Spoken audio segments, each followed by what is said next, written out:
I decided to support my husband. Every week, he would drive to his parents' house to help with chores and bring them my homemade preserves. One day, I wanted to surprise them and deliver the food myself without telling anyone. As I approached the house, I froze when I saw Anna's loved order. In this predictability, she found comfort, a quiet haven where she could shelter from the storms of the outside world. Her apartment with bookshelves lined with literary classics and the scent of freshly baked bread was a reflection of her love for harmony and structure. She taught literature at the university, immersing herself in the worlds of Tolstoy and Dostoevsky, finding answers to life's eternal questions in their works. Igor, her husband, was her complete opposite, an engineer, a man of precise sciences. He lived in a world of blueprints and calculations. But this difference didn't divide them. Rather, it complemented them.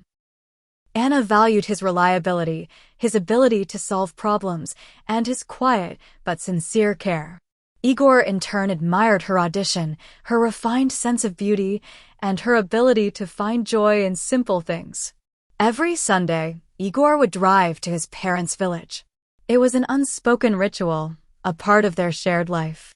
He helped with household tasks, fixed fences, and tended the garden. Anna always packed him a bag of food, jars of homemade pickles, soup, cutlets, and pies. She knew Igor's parents loved her cooking, and it brought her joy to do something kind for them. Igor would return in the evening, a bit tired, but content. He'd tell her about his parents, village gossip, and the weather. Anna listened, nodded, and asked questions. These Sunday trips were like a small journey to another world for them, a world of silence, peace, and simple pleasures. Anna observed her husband. Lately, he seemed preoccupied. It wasn't that he was less attentive to her. No, he still brought her coffee in the morning, asked about her day, and read her poetry before bed. But there was a shadow in his eyes, something unspoken. He often stared out the window as if waiting for something or someone. She attributed it to exhaustion or stress from work. Igor was working on an important project and she knew it drained him. She tried to surround him with care and attention, hoping it would help him through his struggles. One Saturday morning, Anna woke up with an unusual feeling, a desire to surprise him. She decided to drive to his parents' house alone without warning. She wanted to see them breathe the fresh air and escape the city's hustle while Igor was busy with work. She got out of bed, went to the kitchen, and opened the fridge. There were jars of pickles she'd made the previous week. She took them out, placed them on the table, and began packing a bag. She added a few apple pies, some peel-off, and homemade sausage. She knew Igor's parents loved these treats. They had always been delighted by her visits, praising her cooking and asking about her work. Anna imagined arriving, their surprised and happy faces. She smiled. She loved making surprises. She loved seeing joy in others' eyes. She dressed, putting on comfortable jeans and a warm jacket, and glanced out the window. It was sunny but chilly outside. She decided to wear a scarf as well. She grabbed the bag of food, her car keys, and stepped outside. Their old Niva was parked by the entrance. Anna opened the trunk and carefully loaded the bag, making sure nothing would break. Once done, she got behind the wheel and started the car. The engine roared to life and the Niva pulled away. Anna drove out of the city, heading down the highway toward the village. She drove calmly, unhurried, enjoying the scenery outside, fields, forests, rivers. It all seemed so beautiful and serene to her. The drive to the village took about 2 hours. Anna turned on the radio and sang along to the songs. She felt happy and free. Along the way, she imagined how she'd surprise Igor's parents, picturing their joyful faces and their praise for the food. She recalled snippets of conversations and jokes they'd shared over Sunday lunches. A couple of years ago, these trips had always felt like an important part of their family life, a small ritual that strengthened the bond between generations. She drove along the familiar road, savoring the autumn landscape. The The trees were dressed in gold, and the sun filtered through the leaves, casting intricate patterns on the asphalt. Anna switched the radio to soft classical music to create an atmosphere of peace and calm. She felt this day would be special, filled with warmth and love. She could never have imagined the storm of emotions awaiting her. As she approached the village, her heart beat faster. She turned onto a dirt road leading to Igor's parents' house. Though she hadn't been there in a while, she recognized the house immediately. A small wooden cottage with carved window frames and a garden bursting with flowers. Anna parked the car by the gate and stepped out, anticipating the reunion. But what she saw made her freeze. On the porch stood Igor with an unfamiliar woman. In her arms was a child, a little boy no older than 5. Igor was saying something to her, and she smiled in response. This wasn't just a friendly encounter. It was something far deeper. There was an intimacy, warmth, and tenderness in their interaction. Something Anna hadn't seen in Igor's eyes when he looked at her lately. She felt the ground slip from under her feet. Her head buzzed and her vision darkened. She tried to step forward to call out to Igor, but she couldn't. Her voice caught in her throat. She stood paralyzed, unable to believe what she was seeing. At that moment, the boy broke free from the woman's arms and ran to Igor. He wrapped his arms around Igor's legs and said something, looking up at him. Igor crouched down and hugged the boy back. He said something to him, gently ruffling his hair. In that moment, Anna saw love and tenderness in Igor's eyes that she had never seen directed at her. Shocked, Anna stumbled back. She realized this wasn't a random meeting or a fleeting affair. This was Igor's other life hidden from her, a carefully guarded secret. A woman, a child. This was his other family. Unable to watch any longer, Anna rushed back to the car. She slammed the door shut and started the engine. Her hands trembled and tears blurred her vision. She turned the car around and drove back onto the road, not knowing where she was going or what to do. She drove blindly, tears streaming down her face. One thought pulsed in her mind. How could he do this to me? She felt betrayed, deceived, and utterly broken. Everything she believed in, her entire happy life, crumbled in an instant. She recalled their first meeting, their wedding, their plans for the future. It all felt like a lie now, a deception. She wondered when it had started, when Igor had begun living a double life. Had she been so blind that she hadn't noticed anything? Gradually, the shock began to fade, giving way to hurt and anger. Anna felt rage boiling inside her. She wanted to turn back, confront Igor, and tell him exactly what she thought of him. But at the same time, she was afraid. Afraid of hearing the truth. Afraid that all her suspicions would be confirmed. Memories flashed through her mind. Moments that once seemed insignificant but now took on new meaning. His frequent trips to his parents, his late returns, his recent detachment. It all formed a single horrific and painful picture. Anna pulled over to the side of the road and buried her face in her hands. She sobbed uncontrollably, unable to hold back her emotions. It felt as though her heart had shattered into 1,000 pieces, never to be whole again.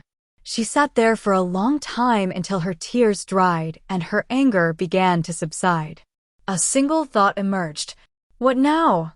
She knew she couldn't just let it go or pretend nothing had happened. She needed to uncover the truth to understand what lay behind it all. Gathering her strength, Anna started the car and drove back to the city. She decided she wouldn't make a scene, wouldn't scream or accuse. She would try to stay calm and listen to Igor. She needed to understand what had happened before making any decisions. The drive home felt endless. Anna drove in silence, lost in her thoughts. She tried to imagine how their conversation would go. What would Igor say? What would she say? She knew it would be the hardest conversation of her life. But in the end, Anna chose a different approach. A few days later, she returned to the village, not as a betrayed wife, but as a casual acquaintance, an anthropologist studying a strange tribe called family. She mustered the strength to concoct a story. She was supposedly interested in local architecture and old houses. It was silly absurd, but it was something. This time, she didn't hide. She parked by the roadside, took a deep breath, and walked toward the house. Her heart pounded so loudly it seemed the whole street could hear it. At the gate stood the woman, Elena, the one she'd seen with Igor. "Hello," Anna said quietly, trying to keep her voice steady. "I heard you have a very interesting house." Elena looked at her closely. There was no hostility or surprise in her gaze, only a quiet weariness. "Come in," she said, opening the gate. "I'm Elena." Anna gave a fake name, Irina. They entered the house. It was clean and simple inside, smelling of freshly baked bread and baby formula. In the corner, a boy was playing. "Sasha, this is Sasha," Elena introduced. The boy looked at Anna with curiosity, but didn't approach. "Nice to meet you," Anna said, trying not to stare at him too intently. They sat at the kitchen table. Elena offered tea and Anna accepted. In the silence, as Elena poured boiling water, Anna studied her. Nothing extraordinary. An ordinary woman, tired, but with kind eyes. Not a femme fatale, not a home wrecker, just a mother. "Have you lived here long?" Anna asked, trying to keep the conversation going. "A couple of years," Elena replied. "And Igor, he comes often." "What? How do you know?" Elena set the cups on the table. "He comes every Sunday. Helps with chores. He helps me and Sasha." Anna felt a lump in her throat. "I saw you with him a few days ago. I'm his wife." Elena was silent, looking at Anna with a strange understanding. "I see," she said finally. "Igor didn't tell you." "Number I had no idea." Silence fell. The only sound was the ticking of the clock on the wall. Anna felt like she was at an exam where the question had been asked, and her entire future depended on the answer. "Why?" Anna asked, breaking the silence. "Why didn't he tell me?" "You'd have to ask him," Elena replied. "But I think he was afraid. Afraid of losing you." "And you? Do you love him?" Elena gave a sad smile. "I loved him once deeply. But that was a long time ago. Now we just share responsibility for Sasha, nothing more. Igor comes as a father, as a friend, but not as a man. There's nothing between us anymore." Anna wasn't sure whether to believe her, but Elena's voice carried such sincerity that doubt seemed unwarranted. "And he loves Sasha more than life itself," Elena added, looking at her son. "He's a wonderful father, always caring for him, helping. Sasha adores him." Anna looked at the boy. He was playing with a toy car, humming to himself. Suddenly, he looked up and met Anna's gaze. There was no fear or hostility in his eyes, only curiosity. Anna smiled at him. He returned a shy smile. "And Igor, is he happy?" Anna asked, looking away. Elena sighed. "I don't know. It's hard for him. He's torn between two lives. He wants to be honest, but can't. He's afraid of hurting you. He's afraid of losing Sasha. And what about me? Doesn't he think about how much this hurts me?" "He does, but he hoped you'd never find out that he could keep this secret." "Naive," Anna whispered. "Maybe, but he didn't do it out of malice. He was just trying to do right by everyone." Anna wondered, is it right to lie for years, to hide the truth, to live a double life? Is that right, or is it just cowardice? "Why are you telling me all this?" she asked, looking into Elena's eyes. "Because I see you're in pain and because I want you to know the truth. Igor is a good man. He doesn't deserve to be hated. He's just lost. Aren't you afraid I'll take him away from you?" Elena shook her head. "No, I know you won't. And even if you did, I wouldn't hold him by force. The main thing is that Sasha is happy. The rest will follow." Anna fell silent. Can happiness be built on deception? She didn't know.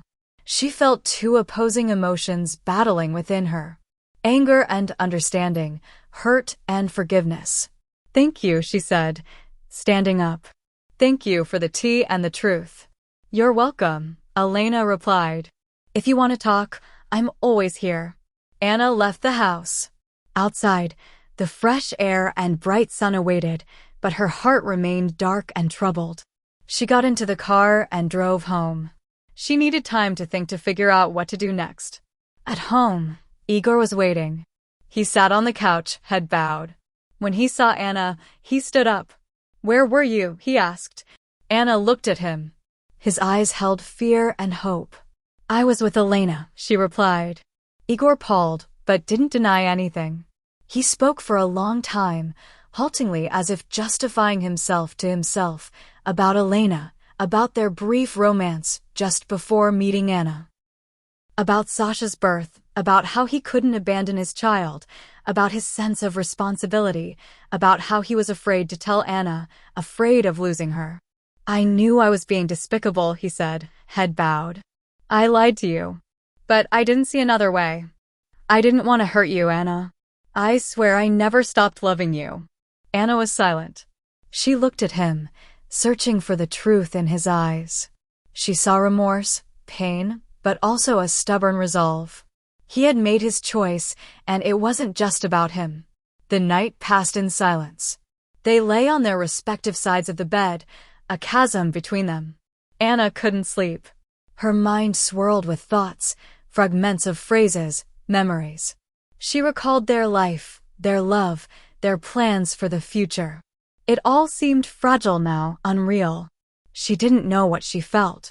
Anger, hurt, disappointment, or something more complex and profound.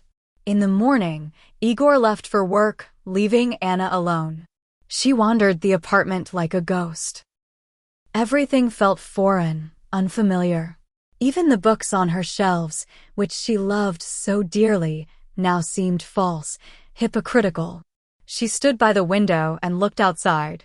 The world went on as if nothing had happened. People rushed to work. Children played in the yard. Birds sang in the trees, but her life had collapsed in an instant. She remembered Elena's words about Igor being a good father, about how he cared for Sasha, about how there was nothing between them but responsibility. Anna wasn't sure whether to believe her, but something in Elena's voice and gaze suggested she was telling the truth. Anna knew she needed time to think, to make a decision. She couldn't simply forgive Igor, but she couldn't just leave him either. Too much bound them. Too much had been invested in their relationship. The next day, Anna told Igor she needed to leave. She needed to be alone to think things through. Igor didn't try to stop her. He understood she had that right. Anna went to a different village, not to Igor's parents, but to an old dacha she owned. She spent several days there, walking in the forest, reading books, reflecting on her life. She recalled their first meeting, their wedding, their early years together. Everything had been so good, so calm, so reliable. Could it all have been a lie? Had Igor been living a double life all these years? Anna couldn't believe it. She knew Igor as an honest, decent man. How could he have done this to her? But then she remembered Elenina's words about how Igor didn't want to hurt her, how he feared losing her, how he did it all for Sasha. And Anna began to understand. She realized Igor hadn't cheated on her in the traditional sense. He wasn't seeking thrills on the side. He was simply fulfilling his duty as a father. But that didn't make his actions any less painful. He had still betrayed her, deceived her, and denied her the right to know the truth. Anna knew she had to decide what to do next. She could leave Igor and start a new life. She could try to forgive him and live as if nothing had happened. Or she could try to understand him, to grasp what drove him to make this choice, to understand how he had lived with this burden all these years. She knew it wouldn't be easy. She would have to overcome her pride, her pain, her hurt. She would have to accept that Igor wasn't perfect, that he had weaknesses, flaws, and secrets. But if she truly wanted to save their family, if she truly loved Igor, she would have to do it. One morning, Anna woke with a firm decision. She knew what she had to do. She packed her things and drove back to the city. Igor was waiting for her. He sat on the couch, head bowed. When Anna walked in, he looked up. His eyes held so much pain and hope that Anna's heart ached. "I know everything," Anna said. "I understand." Igor was silent, waiting for her to continue. "I've decided," Anna said. "I'm staying." Igor stood and approached her. He hugged her tightly. "Thank you," he whispered. "Thank you for everything." Anna pulled back. "But that doesn't mean I've forgotten," she said. "It doesn't mean I've forgiven. We'll need to work hard to rebuild trust. We'll need to learn to live differently." Igor nodded. He knew she was right. "I'm ready for anything," he said. "As long as you're by my side." Anna smiled. "Then let's go," she said. "To the village." Igor looked at her surprised. "To Elena and Sasha?" he asked. "Yes," Anna replied. "I want to meet them." Igor was silent for a moment. Then he nodded. "All right," he said. "Let's go." The next morning, Anna and Igor drove to the village. Anna had a bag of homemade pastries in the trunk prepared specially for Elenina and Sasha. She wanted to show them she held no grudge, that she was ready to accept them into her life. As they approached Elenina's house, Anna felt nervous. She didn't know how she'd be received or what to say. Elena came out of the house and smiled at Anna. "I knew you'd come," she said. Sasha ran out and hid behind Elena, peering at Anna curiously. "This is Anna," Elena said to Sasha. "She's Igor's wife." Sasha peeked out from behind Elena and looked at Anna. Then he smiled. "Hi," he said. Anna smiled back. "Hi, Sasha," she said. "I brought you a treat." She opened the trunk, took out the bag of pastries, and handed it to Elena. "This is for you," she said. "I hope you like it." Elena took the bag and thanked her. "Come inside," she said. "I'll put the kettle on." Anna and Igor entered the house. Sasha followed. They sat at the table drinking tea and talking about everything and nothing. Weather, children, life. Anna felt strange. On one hand, she was uneasy and uncomfortable. On the other, she felt a sense of relief. She felt she was making the right choice. Don't forget to subscribe to my channel for more stories like this.